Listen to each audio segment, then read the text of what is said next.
Hey guys, welcome back to another video on my channel and welcome to what I promised you a week ago, and that is my review, or at least what will be a review sort of the recent series and season of Doctor Who. So, if any of you have been living under a rock, I have been reacting to all of the episodes of Doctor Who, and hopefully, and my luck has it, you have all been able to watch them, or at least if you haven't watched them all and you just waiting for this and decided to watch this person then watch my reactions, then I question your choices, but then again, how you want to react is up to you. That's all fine by me. So I decided to wait a bit of a week just to get my mind set in, also have some thoughts and feelings about each episodes of season 2, series 15. I know people get a bit iffy about both sides, so I'm doing both just to be like that. And what I initially was going to do was sort of go through like a top 10 or a top 8 of like each episode and do like I'll give it a rank out of this. But I decided it would be much more fun to do a tier maker. So do a tier list. So I found this on tier maker right here. It's a tier list. Hopefully you'll be able to see it right now. The one I found actually has all the episodes that Ncuti Gatwa has been in, but I'm not going to do that. So I'm just gonna do from Joy to the World onwards, because for me that's like Empire Death is season 1, season 2 is Joy of the World onwards. So I'm not going to do all of it. I'm just going to do the recent one, just because that's the one I have the most feelings about right now. I mean, if you want me to rank the previous season before, please let me know. But I'm just going how I feel and like give my thoughts and feelings about what I feel about this series, and also what I spoilers right now. If any of you haven't watched it yet, give me the time now. My thoughts and feelings of what is Ncuti Gatwa's last outing as the Doctor, which I think took a couple of us by surprise, but I was a little bit like, okay, didn't know that was going to happen. So right now. All of season 2, series 15 is right here. I have put the rankings as this way. So right now we have bottom tier, only watch once. Basically, we watched these once on the opening on the night they came out, and we're not really gonna watch them again. At least I'm not. Second is it's okay. It's like it's fine, because that's the thing. None of these are gonna be like I hate these episodes. Like, not really. I mean, I'm a big Doctor Who fan. I'm one of the only few that can do that. I'm not just some random fan who's like, oh, I hate everything. It's like, no, if you love the show, you can acknowledge that, hey, some bad writing or some bad direction goes into it. So it's okay. It's like, it was still good. It's still a fine episode, but it isn't a tactical like, yeah, it's okay. Will I watch it again? Maybe if it's in the mood. I don't know. 3 is will recommend. Basically it's something where it's like, okay, this is fine. I'll recommend this to someone because this is quite good. It's decent. I like it. Second place is watch multiple times. Basically, this is something where it's like, oh, I'm gonna definitely watch this again. It's fantastic. The episode's so it's great. A lot of great storylines. A lot of great people in it. The way the acting went was great. And then top one is peak Doctor Who. Basically, this is just like. This goes on the top of the tank of like, this is what peak Doctor Who should be. This is what the whole show should be about. All right? So, do bear in mind that these are just my thoughts and feelings. I'll say my piece with each and every one of them. But if you disagree with me, I completely understand. In fact, I welcome you in the comments right now to question my choices and ask me and debate with me. Where would you put all of these? How would you go by it? And what's your thoughts and feelings on the recent series of Doctor Who? Because yes, I will be talking about Billie Piper at the end, but we'll get to it. All right. So first, let's start off with Joy to the World. So, Joy to the World, the Christmas special. I have to say, it's weird that it is weird that's the only Christmas special I've got Ncuti. He's the only Doctor who's like. Only got one. I mean, Christopher Eccleston didn't even get any. It's just so strange. But Joy to the World, okay, as far as the episode went, because it was a year ago, I don't want to start with this one, but to me it counts as season 2, series 15, so it just does. Joy to the World, I did enjoy. I did like it, just because, it did show Shooty it showed the Doctor in a good light of like, okay, he's stuck in the hotel, he's got to wait a year near now, and then having him follow Venita was to me like a highlight of it. Of like him being like, okay, him having to act like a person, because I think that's something that this Doctor is very good at. He was very good at basically just interacting with everyone and being like, okay, I'm forward with people. I know how everyone feels, or at least I am not going to try and hide my feelings that much. I'm going to try and be a people person. He interacted with everyone very well. The companion Joy, she was I wouldn't say companion. She was just there for right along, because it's strange. Like, this was decent. It was okay. The plot was good. I did like it a little bit in the sense of like there wasn't really any big bad. Actually, it was a briefcase that was the main villain. So, in terms of where it will go, I'm going to be. I'm going to be nice. And says if Joy to the World was like someone asking me around Christmas time, oh yeah, Doctor Who's great. What should I start with for the new ones? I'd be like, you know what, do Joy to the World, because I think that shows him in a good light. So I'm going to put that in will recommend, because I think that's a good way of starting it. I think that's a way of like, you'd recommend this to a friend of like, okay, if you want like in a nutshell of like who was Ncuti Gatwa as Doctor.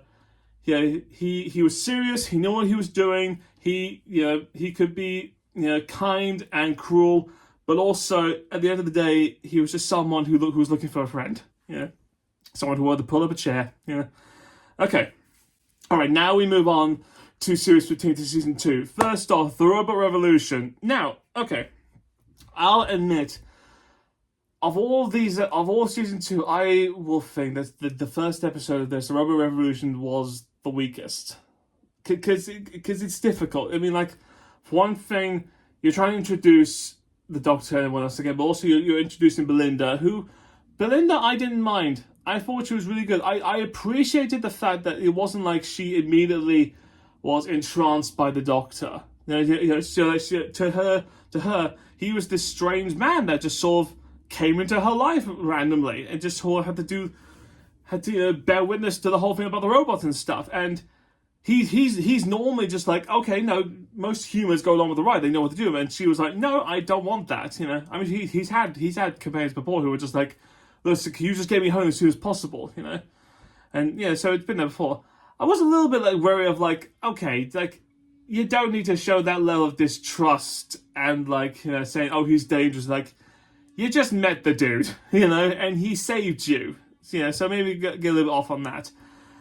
Stuff about the robots I thought was a little bit weak. There wasn't much there. I thought that the stupid staffing was so cringy, and the boyfriend stuff. It's just like to me. It's just like it's very strange and very weak. Or at least in the sense like, I don't know. It just to me it wasn't like my favorite of the season. So right now, I am going to be harsh and said I probably only watched it once.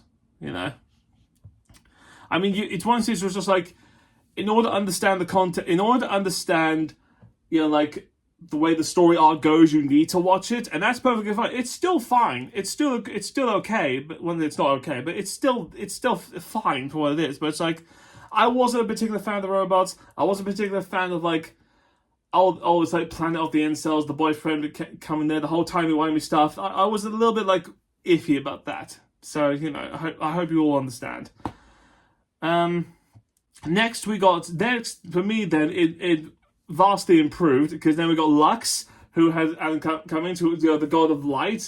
Lux Imperator, had 1950s, going to featuring cartoons and stuff. Had the whole meta shit, which was like, okay, that was very much like okay, sure thing. You don't need to nod at all that, It's just like, all right, that's just the way it goes. But to me, I always like it when it's like the Pantheon comes into play, because it's like the Doctor is facing villains where it's like, oh no, these are beings that are just much more powerful than you. You've got to outsmart them or find ways around them, because you can't just stop them. They are there. You can't get rid of them. You can send them away and banish them to out of existence. You can do all that, but it's like, you can't kill them. You can't get rid of them. They're gods. They're just there. So the whole fact that it was in the 1950s, one thing I do appreciate. I appreciate they touched on the segregation a bit, but it wasn't heavily leaned on.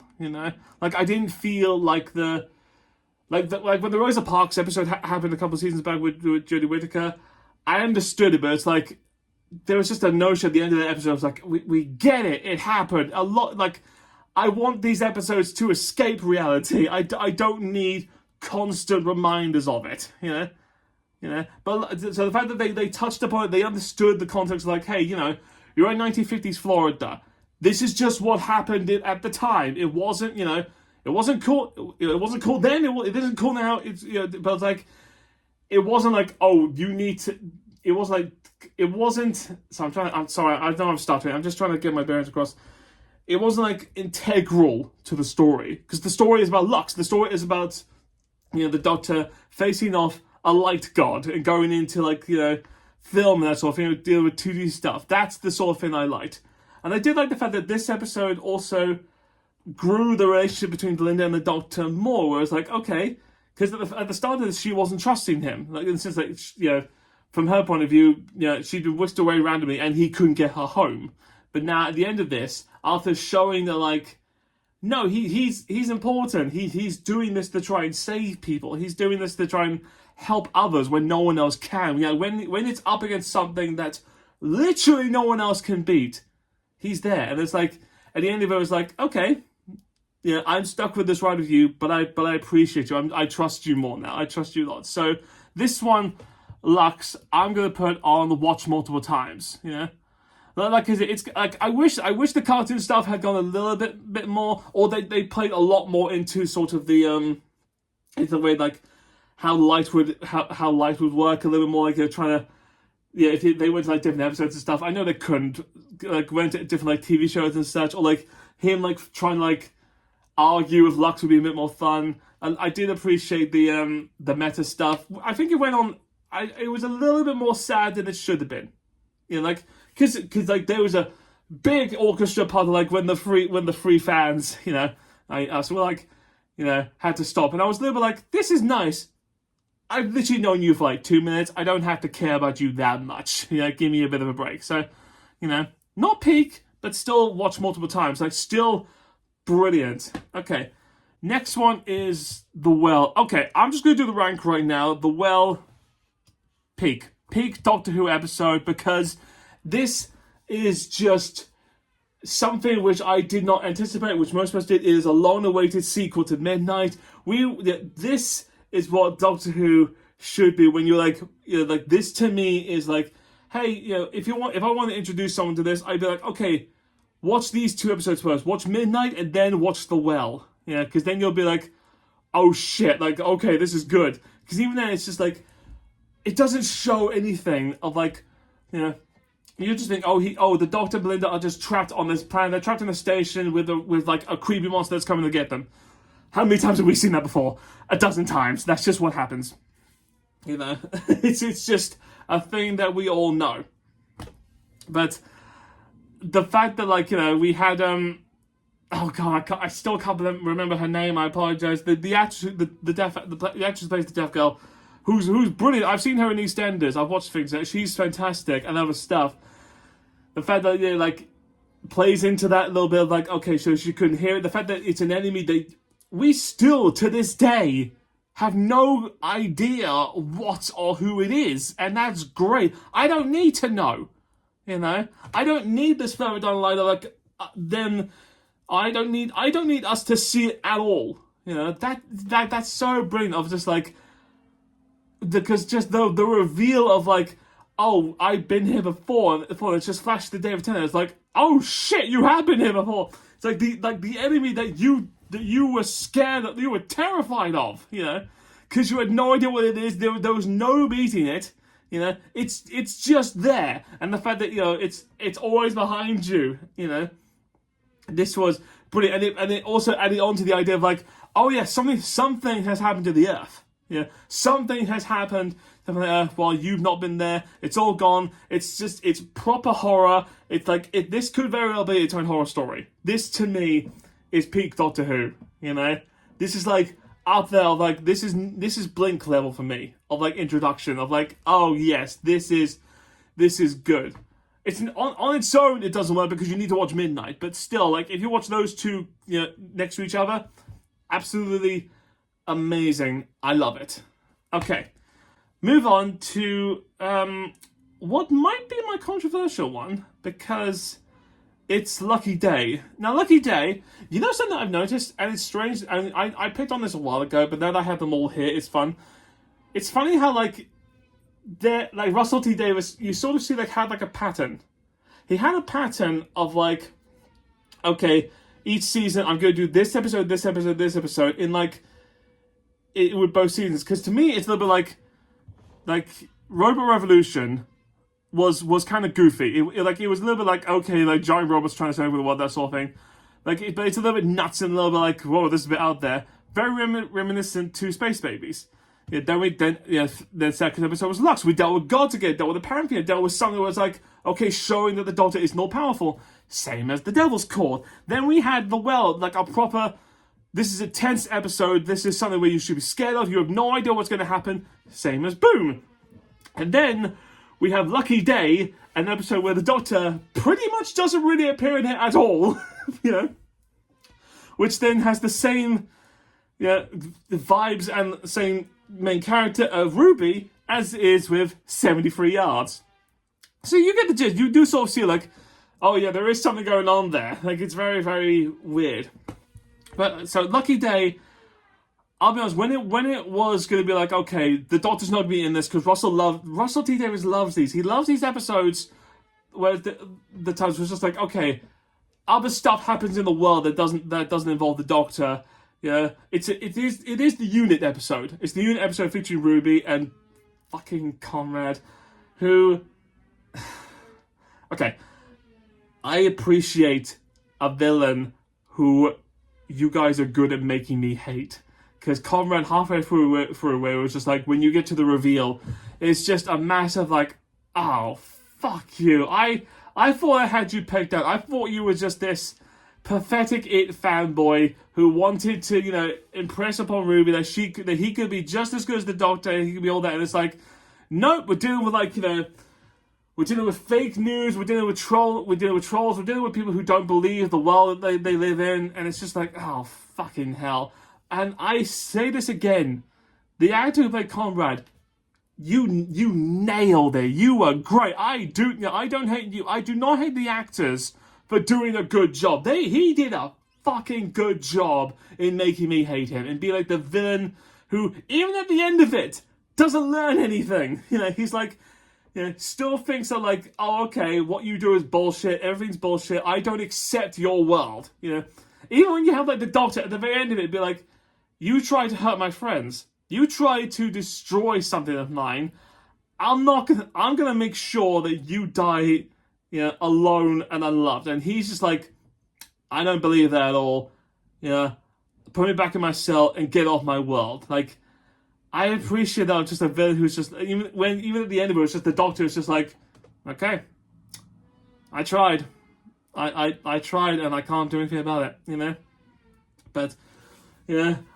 And that's it. And Ruby showcasing, you know, who she was, her story of, like, a companion who's just there trying to move on, trying to, like, get full into unit, and it's just like, okay, you know, I went into this world and I don't have the Doctor anymore, I'm going to be in this one, and you just see her life just, like, crumble of, like, oh my god, of the betrayal, and then you see Kate Stewart just reminding everyone, which I love, of a reminder of, like, hey, you know, when the Doctor ain't here, we call the shots, and we're not as nice as the Doctor. Because that's the bits I like, where it's like, because there's a moment in I'm trying to remember. It's like there was an episode that I liked long ago, but it was Torchwood ages ago. I think it was like Children of Earth or whatever it was. But there was a moment where sorry, I have drills outside. Hang on a second.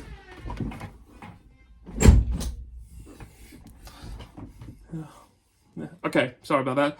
So, but there's a bit in it where I can't for the life of me remember anything about that story that much. But I do remember there's a line at the start where it's like, I think I worked out why the Doctor doesn't always come back and save the day for us, and it's because he looks at us in certain moments and turns away in shame.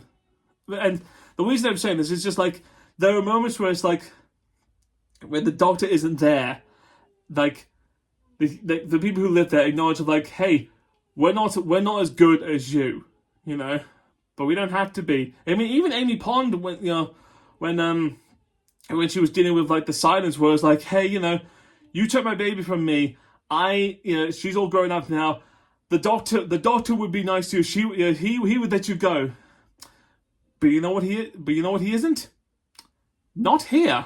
It's just like that's the sort of vibe I sort of liked of like when humanity and everyone else just reminds the villain of like, hey, you know, the Doctor's the pacifist. He's the one who would give you the pass. But he ain't here, is he? And it's just like Kate showing Connor was like, hey, these are the threats that we're dealing with. You don't think they're real? I'm gonna fucking show you that they're real. So, do you know what? I'm gonna put this on.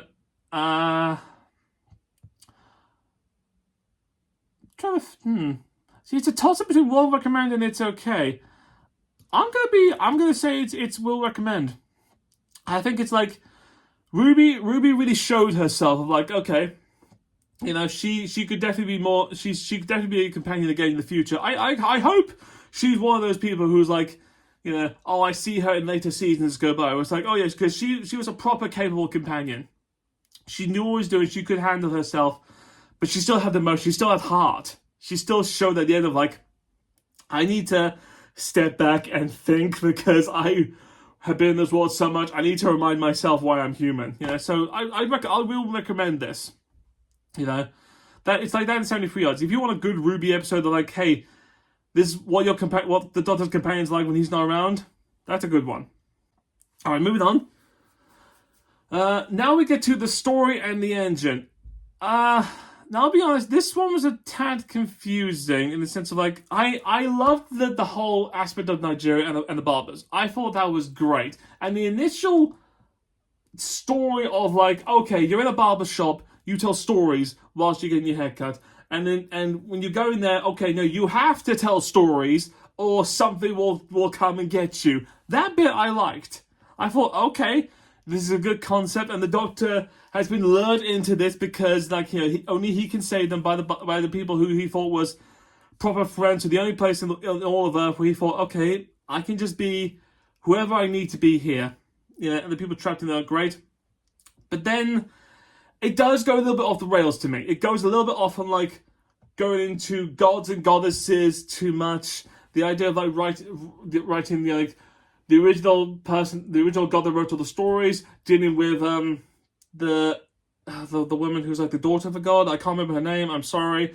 Having fugitive Doctor telling there. I think a little bit was just like, okay, like the initial starting point was good, and then it was just a little bit like, okay, get a little bit further away from like understanding. I mean, you lot were very thankful. You lot were very helpful in telling me like, hey, why is it a giant space spider? And you lot tell me, I was like, oh no, that's representation of the gods and that sort of thing. Yeah, because I thought the villain was good in the sense like it's one of those times where it's just like the Doctor showing like, you know, you're the villain, but I understood why you were doing this. It's vengeful and hurtful. Doesn't mean you can't come back. You can come back from this. But it's one of those first things where it's just like, even at the end of it, I was a little bit like, do I really understood everything that was going on? Because then Poppy also turns up and like it's a little bit strange in there, going on stories. Like, I liked it, but I think to me it's okay. You know, didn't hate it, but it's like I could skip this episode because I didn't really need it. You know, like it's fine. It's perfect. It's for what it is. It's good. Okay. Moving on to the Interstellar Song Contest. Now, I'll admit, I have some biases.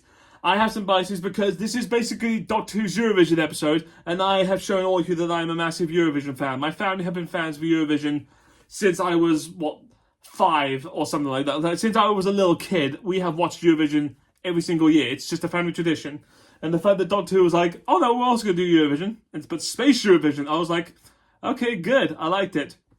I thought the initial villains were a little bit weak, but not in the sense of like, who they were. They were just like a young couple who didn't know what to do. A young couple who thought they were just trying to get it back of the world for treating them wrongly, and the corporation and all of them. I have to say, I'm not always a big fan of TVs and movies when they do that. Of like, we must go against the corporation. It's like, just fucking give me a name, It's like, you don't, like, I get it. A lot of times it's clever and good, and a lot of times it can be seen as like a little bit weak against, like, we hate capitalism, we're going after the corporation, the corporate know-it-alls that destroyed us. Like, I get it, but it's like, you could just give me a name, like, don't just say the corporation, give me like a name of something, because then, because then that's so just vague and nothingy. But whilst I thought that was a bit weak, the thing I did love, I loved the interaction that Belinda had with the singers. That's something that was quite good. But I loved also Rylan and Graham Norton, Eurovision, heads of state, did well. They were fantastic in that. I did not expect Rylan to sort of be integral, that little storyline to be integral to how they would save everyone. And, Graham Norton having his own little cameo, loved that. But the thing I love this episode a lot is that for a lot of people, this was Ncuti Gatwa's Doctor showing everyone to be like, okay, when you piss the Doctor off, he goes 180 of like, okay, because you've seen him cheerful, you've seen him be happy, you've seen him be emotional, you've seen him be depressed, but this was one where I was like, okay, now you're going to see him angry. You're going to see him like, because from his point of view, his friend has gone, 100,000 people are gone. He has to try and save everything.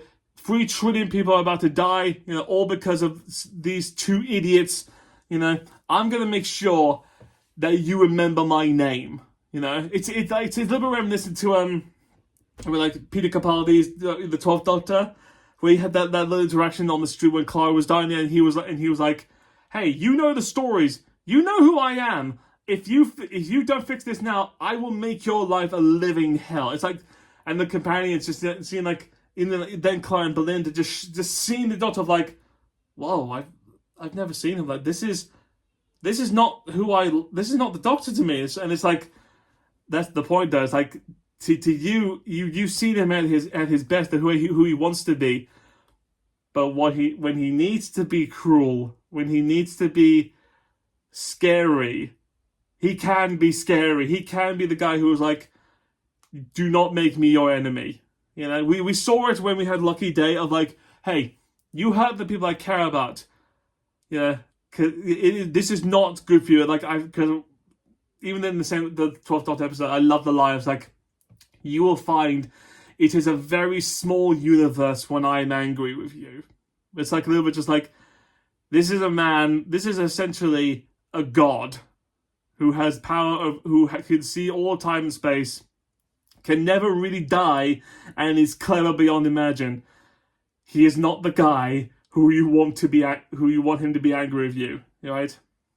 So that's when we get that, and of course we get the introduction and the confirmation with Mrs. Flood over the whole season, the whole series, the last 2 series, with the lovely Mrs. Flood turning into the Rani and bi-generating into the Rani, who I think most of us were just like, oh, okay, we get it. Like, we teased a little bit, like, we didn't know who was going to be the White Guardian, if it was going to be like a different time lady, if it was going to be like another god. But it's like, nope, it's the Rani. And you know what? Fair enough, because you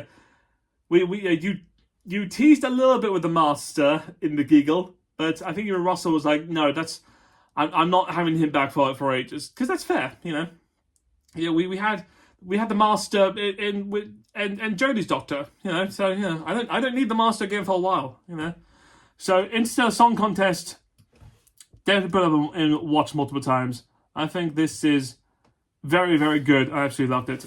Okay, moving on. Wish World. Wish World, I loved the concept. I loved the idea of like, okay, the Rani has gone off to find a god of wishes, and it's like, okay, no, I am going to make a world where the Doctor has to live in it, and it's all these weird little rules. It's all these weird little things. The Doctor and Belinda are married, have a baby, probably for some reason, everyone's in it, and everyone has to follow these rules. There's these giant dinosaurs, fossil things that just roam around everywhere. Arguing, I love the concept of it. And the initial moments of like Ruby for some reason still being able to recognize the world, and it has something to do with 73 hours, because like, oh no, I've lived this life before. I know what 2025 it should be, And the fact that Conrad, the return of Conrad, who I thought was done initially, and it's like, no, I wish this world into existence, I control it, and you see like, okay, this is what the world he wants to be, and for some reason it doesn't.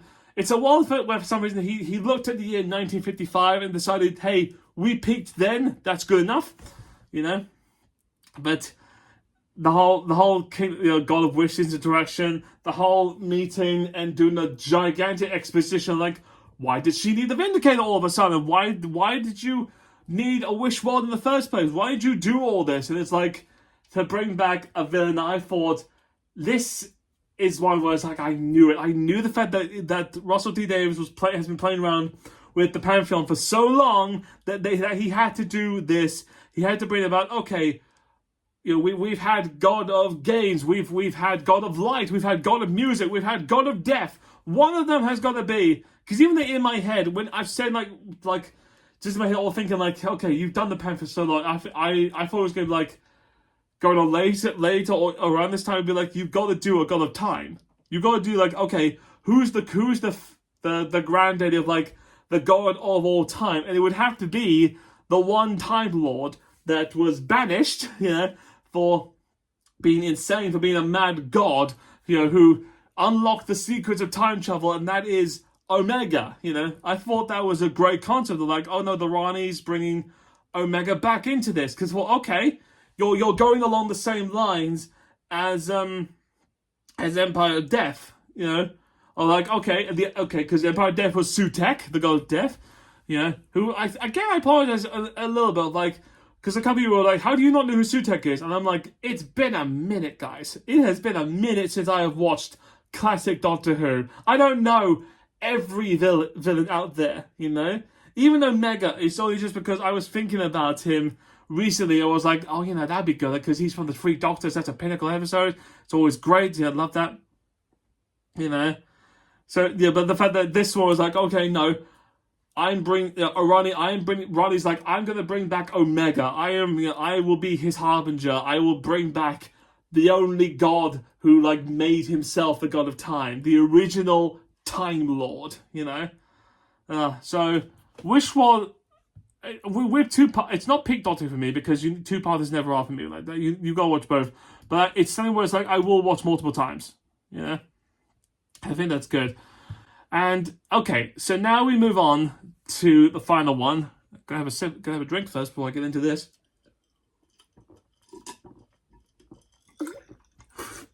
Because I've been talking for a long time on this. Okay. We move on now to the finale. We move on to the reality war. And I'll get to what you want. I'll get what you want me to get to in a minute. So give me a second to first. Okay, so the reality war, the initial idea of like, okay, the Rani's plan of like, I brought the God of Wishes along and Conrad to make an entire world, a wish world that you all have to live in, where the world is too great, that's going to cast doubt on things, there's going to be glitches, and if a Time Lord suddenly casts doubt on this world, glitches enough, then that breaks reality enough. And if I keep doing that enough, it will break the walls of reality enough for me to reach the Underverse to get to unleash Omega. That I thought, okay, because that was essentially what I got with Wish World. I was like, okay, you're bringing back Omega. That's a good villain. I thought, okay, it's a little bit like, okay, fine, Omega and the Rani's a little bit strange, but like I thought the concept that was okay, great. What I didn't like about it was the fact that Omega was pretty much so underused in this whole thing, because I think like I've been seeing a lot of interactions with other fans about this episode saying like, hey, you had the Rani and you had the Rani already, and then you add Omega to it, and then you go on other things. You could have just, it was so compacted, too many villains in one pot. And I agree with that. I think the Rani on her own could have been great. I don't think you needed Omega. I think you could have pushed Omega back like to a different time, to a different moment, or I don't think you need it, because I think like Omega is such a good like. Because, like, to me, it's like, he could be like a good, like, okay, he's the god of time. He can literally be the one god that the Doctor was like, oh shit, like, I can't do anything about that. Time is literally all I have. Like, you are the thing that made the Time Lords, the species that I am, always represent, And I feel like you didn't have to put him in there. I think Russell only put him in there because he was like, I need another Sutekh. I need something in there. But then it's like, if you're having Omega in there, then why is the Rani there? Like the Rani, you could have just been like, you could have just waited a long time. Or the Rani could have been her own villain in this, and even at the end of it, she just didn't really do anything. I'm excited to like point out her eugenics, with insanity, and I'd be like, oh, I wish to bring back the Time Lords properly. I wish to show everyone that we are the mighty race that do everything possible, and you could have done like, I will break reality itself to undo the time lock and bring Gallifrey back to what it was under my leadership. That you could have done that. That would have been brilliant. Like, I don't think you needed Omega in it. And even then, at the end of it, she was just like, okay, get eaten by Omega, and she's done. She's left now. It's like, okay, fine. Like, I get that, So I thought like, the two villains of such caliber, the Rani and Omega, you didn't have to squish both of them in there. You could have left one of them out and saved them for a later day. That would have been great, but you didn't. So now we have this. But the other stuff like the unit going up against the dinosaurs, I thought was absolutely fantastic. I loved that. Ruby sort of making peace with Conrad was interesting. Of her being like, not in the sense of like, her showing her Doctor side, I think is the way I would put it. It's like, her being like, you wish this world and it was nice. Like, you could have made this world where, everyone was your slave. You could have made people hurt instead of, by your own ignorance and the way you think about the world, you tried your best to make it nice. So... And it was sort of like, to me, you are just this pathetic thing who's just not worth being angry about. So I'm going to do the last nice thing for you is I wish you to be happy, So because I don't think you want this anymore. I don't think anyone wants this. So I'm just going to wish you happy. But on the talk about Ruby, I don't understand. I hope that I really hope that's not the end of Ruby as a character, because Russell did not answer anything about why she's special. Not really, because even then, when the Empire death happened and her mother and the reveal of her mother was like, oh no, she's just some ordinary human. She's just this ordinary person, and the power of positive thinking, the power of imagination, the power of Deus Ex Machina, we made her special, so special that she broke reality, which I have to say is kind of is a little bit of Russell T Davis's fallback routine, because I've said it in the past when I've talked about the three main writers of Doctor Who, Russell T Davis, Stephen Moffat, and Chris Chibnall, that they all have their positives, but they all have their negatives. And Russell T Davis is that he's very good at making characters and companions who I like. Like this, his doctors, his companions. I like them. They're very good. They're great people. He can set things up great. Yeah, with the whole unit and stuff is fantastic. And the story arcs of like doing the whole gods and magic stuff. Sure, I think he's pinnacle on that. But he does have a tend to do sort of the Deus Ex Machina endings of like sort of just going like cut and done. I mean, we've seen it before. Like the last time he was like going scenes before, it's like you had Rose sort of like become God mode and disintegrate the Daleks in series 1. You had when he was up against the Master, like I'm going to show the power of thought and become a magnificent God and defeat the Master, that sort of thing. Or like, I'll have the Dr. Donner, just press a few buttons and the entire Dalek Armada is gone, Like, he does sort of that vibe. Even with Empire Death happened, I was like, okay, so it's a little bit like, so you had this thing of like, I want to make her special. Couldn't we think of it? It was like, no, it's just, it's the power of imagination. It's just that feeling of like, of expectation. We made her so special. And even then, it's just like, okay, fine. So, I don't want it to be like that. Russell T Davies just sort of forgot about Ruby. Like, why does she remember everything? Why is she the only one who gets to see different realities? And the answer is just like, I don't know, byproduct of 73 yards? Sure. It's just like, no, that's not good enough. Why is she special? Why did she do all this? It's just like, I hope that's not the end of it. I really hope it isn't. Yeah, but okay, other stuff. The whole stuff with Poppy, of like the Doctor and Belinda wishing a child onto the world who's half Time Lord, half human. I initially was like, okay, this is good, because then it plays into the Susan bit, which I absolutely forgot about with Into the Song Contest. That's what I liked as well. I was like, oh crap, Susan's in this, because they were playing around with that as well. It's like, in the last series of like, the Doctor has briefly mentioned like, oh yeah, I have a granddaughter somewhere, she's somewhere. So I was like, okay, you have a daughter in this world now, and the Doctor's sterile. So I was like, is Susan like an offset of a wish? Like, is that something like, did you wish for a daughter, but then get a granddaughter instead, so you've always had one? Like, I thought that's what they were playing with. And then it turned out not to be. Like, that's another thing, which is like, for the love of God, even if I have to wait a year for it, which I probably will, I'll have to wait till 2027 to get anything from this.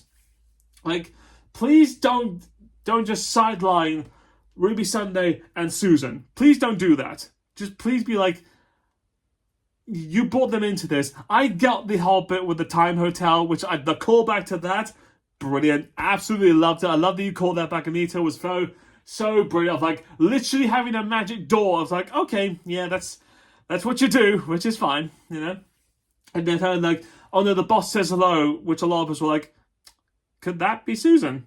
Could Susan be running the Time Hotel? We don't know. We never got into it, but it's just like, please don't like get rid of that concept. I need something from it. But what I initially thought was like, okay, at the end of the day, that they're just going to forget that Poppy ever happened. And then Ruby is like, no, you don't just get to do that. I don't just get to remember something like this. Because even though I did love the fact, like, when they saw that Conrad was happy at the end of it, and she was like, the trickster gods, the chaos gods, can be cruel, When it comes to a wish, they took one wish away and left one wish left, and it just had to be Conrad. Conrad was the one who was like, you had one wish had to remain, and then that one remained, and then Poppy was gone, and then the Doctor was like, something's wrong. We're missing someone here. I'm going to break reality apparently to fix this, which then leads into the surprise regeneration, which I think all of us were like, oh shit. Like, what? Like, what? Why? Why do they, like, because I was always feeling like you could have done like another series or even a Christmas special, We heard before. It's just like, give me some good moments to say goodbye to you. Like, I don't need to suddenly break. That's not how I want to see you go. You were already in this for like two series. I mean, I get if he's got all the work and stuff. And it's just like, wow, man, like, we liked you, man. Why'd you have to leave? how Belinda left, we'll call a little bit of bullshit on the whole Poppy thing. Of like, okay, so when the Doctor used regenerated and broke reality to make sure that Poppy always existed, and at the end of the day, Poppy was the real reason why Belinda had to go back home, is like, okay, that's nice. But, you know, in the end of it, it's just like, so it's just something that's just nice in the end to have. It's like, all right, fine. Like, you know, I didn't need to be that special, but it's just like, I guess that's just the thing. Yeah, so if that's the end of Belinda's story, fine. You know, because I'm guessing it will be. It was like, okay, sure thing. You know, I didn't need to care about Poppy that much. You know, not enough to break reality and force him to regenerate, but it's like, okay, fine, whatever. So now we'll move on to the regeneration bit. Having Jodie come back, love it. I love that. So good. I love the fact that even there it's just like, you're just ignoring Matt and Peter, maybe because they don't want to do it as well. But it's just like, yeah. Because I think Jodie to me will always be the Doctor of like the modern Doctors. She will always be the one who's like, she was a good Doctor that got royally screwed by bad writing. You know, like several bad episodes that were trying to prove a point that were just like, we don't need this. Like, I don't need this bullshit. She's a good Doctor on her own. They have that. Yeah, so the fact that even then I got to have one little more goodbye from her, and interaction with that was fantastic. Loved the David Tennant joke. I thought that was really good. Absolutely loved that notion. And even the little nod to Joy to the World when he was regenerating. Sure, why not? Okay. So now the main bit that I think most of us have argued is a little bit like, oh, okay, what you doing there? And it's with Billie Piper. I'll be honest, was completely dumbfounded where I was like, oh, like, huh? Like, why are you doing this now? You know? Because even then, immediately after watching it, where several fans out there on TikTok, when I was just scrolling through randomly, said like, oh no, there's something you didn't notice, and it's like, you know, where at the end credits it has like, you know, introducing Ncuti Gatwa as the Doctor, having Jodie Whittaker as the Doctor, and introducing Billie Piper. It's like, okay, so that was then be like, no, she's not the Doctor, she's just Billie Piper. We don't know what she is. And the ongoing theory that I think most of us have is that in order to break reality, the Doctor had to force a regeneration and put his regeneration into the heart of the TARDIS, the time vortex. So, you know, that would break reality, so that when he did regenerate, the time vortex was still a little bit iffy and broken. So what should come out? Bad Wolf. You know, like, it should come up Billie Piper as Bad Wolf, would, as a result of him breaking reality and him be like, okay, no, with the TARDIS is fixing itself or doing something to the time vortex by having Bad Wolf come out and sort it all out. You know, I mean, if she is the Doctor, fine. You know, I like Billie Piper. I think she's fantastic. I think that does a little bit of disservice to Rose Tyler, where it's like, you know, let Billie Piper be Rose. You know, she doesn't need to be the Doctor. You know, she was already iconic. You know, she's the character, she's the companion that brought the Doctor back. You know, to our lives. You know, so I don't we don't need that. You know, I'll still watch it. I'll still love her for it because I think she's great as well. Her and David are fantastic good sports. Be like, why would we leave this? We love this. We're going to come back all the time. You know, so if she's the Doctor, even if just for one episode or more, fine. I'll do this. So yeah, I'm getting off topic. So in terms of my ranking for this episode, it's not peak Doctor Who for me, you know, because I think like the world for that is special. But it's one of those things where it's just like the stuff they did with not including Susan, Susan, the stuff they left out with Ruby, the stuff of like the issue of the villains of the Rani and Omega at the same time, of like that could have been so great. I think I'm gonna put. I mean, but it's also one of those things which is like the last interaction of the Doctors, you know, of Ncuti Gatwa with the Doctor was again absolutely brilliant, you know. But it's so tough. It's so tough because it's just like, do I put it just in will recommend or do I put it in watch multiple times? Yeah. I think because it's one season where I know most people when they'll be like they'll watch it again. They'll watch like the last 5-10 minutes, which is the regeneration bit. Because even then, like I agree with him, it's just like, oh yeah, I gotta admit, I was the best, yeah, which was funny. But you know what? I'm gonna put it in. Will recommend. I think if they didn't mess, if they only just did the Rani or Omega as the primary villain of the end story, that would have been enough. They would have put it enough to put in watch multiple times. To be like, okay, you'll deal with the Rani, you'll deal with like the Time Lady that experimental worlds in reality, or you're dealing with Omega, you're dealing with the original Time Lord. But the fact that you kind of pushed both of them in there and sort of didn't give enough satisfaction for either, and then you left out stuff with Susan and with Ruby and other stuff, and it's just enough to be like, I'm just gonna put in will recommend. Yeah. So, hopefully that for me is Series 15, Season 2 of Doctor Who, my ranking right here. Am I happy with this? Don't know. Is it neat? Yes. Didn't mean anything to be neat, but I'm glad it is. So that is my thoughts and feelings of the latest season of Doctor Who, of which you and I both know we're not going to get another one for more than a year and a half now, because I think they're going to be like new Doctor, new everything. Like they'll be like, this is a good reason to have a break. We have no idea if the Disney stuff's going to go through. Yeah, because it's just strange. I've had all this entire series of like oh no, with Disney Plus has said the numbers are low. They're going to cancel it. Yeah, that Doctor Who is going to end that whole thing. Yeah, and it's just like guys. I've had articles and news reports say the exact same thing since about series 3.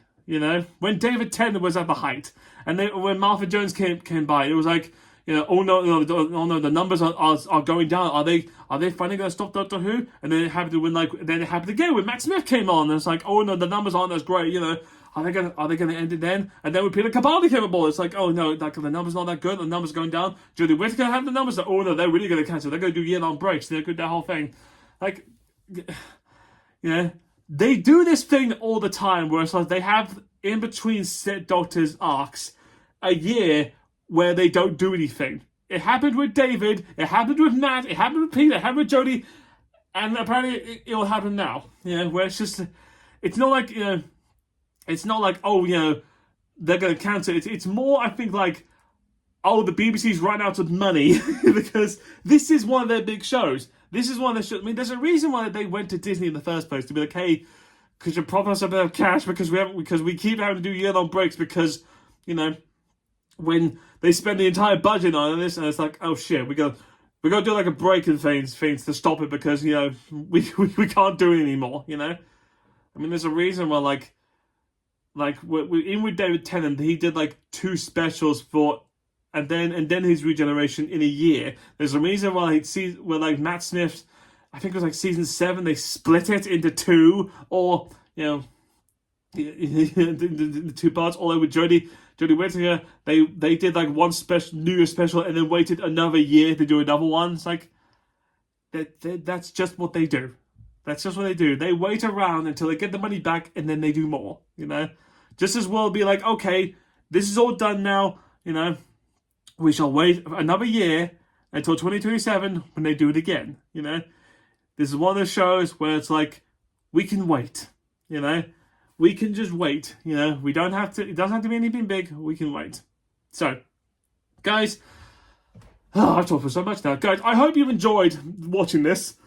I hope you've enjoyed my ranking. Please like, comment, subscribe down below. Please tell me, what do you think about my ranking? Do you like this? Do you not like it? Do you question what I've done? Do you question my thoughts, my feelings, whatever? I'd love to hear from you about it. And as always, you go up there to find the rest of the Doctor Who reactions right there for you. And also, if you want me to do a tier list of the others, I'd love to. If you want me to do tier list of other episodes of Doctor Who, or even ones before that, I'd love to do it. Let me know. But as always, guys, thank you so much for watching this video. I'll see you guys next time with a brand new video, brand new reactions. So, Till then, guys, bye.